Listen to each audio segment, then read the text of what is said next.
Mga benepisyary ni Edo, sobrang nagpapasalamat sa kanya. Graduation ni Beyonce, ano kaya ang kanya matatanggap? Yan pong ating pag-uusapan ngayong gabi, mga kalingap.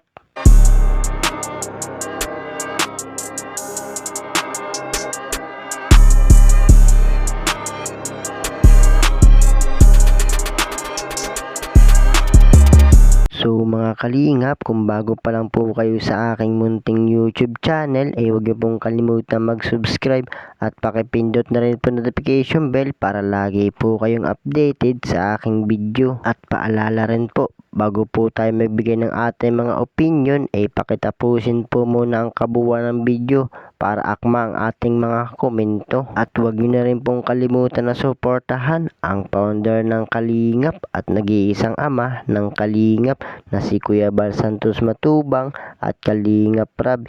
Yung sa araw-araw po nilang pagtulong ay atin pong suportahan nang sa ganon marami pa po silang malingap. Ganon rin po ang kanilang may bahay na si Ate Edna Vlogs at Jackie Tapia.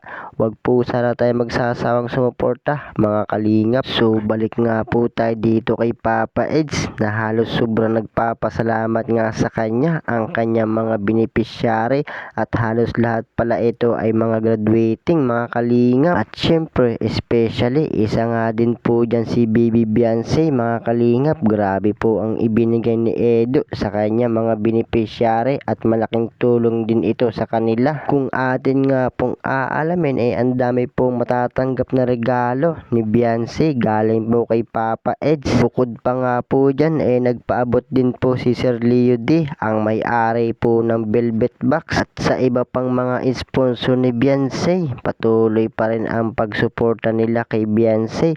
At dito mo talaga makikita na di lang Edsy ang tinutulungan ng mga sponsor ni Beyonce, maging ang mga kaibigan din po ni Beyonce mga kalingap. At syempre salamat din kay Dr. Love na halos sila po ang nag-assist at para isa-isa may abot kina Beyonce ang mga ibinigay ng mga sponsor at beneficiaries. Kaya po mga kalingap, wag pa rin po nating kalimutan si Dr. Love na suportahan at pasalamatan sapagkat patuloy pa rin ang kanilang pagtulong at pag-aasikaso lalo na nga po dito kay Beyonce mga kalingap.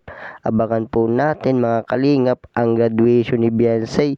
Ano-ano kaya ang mga kaganapan na mangyayari mga kalingap.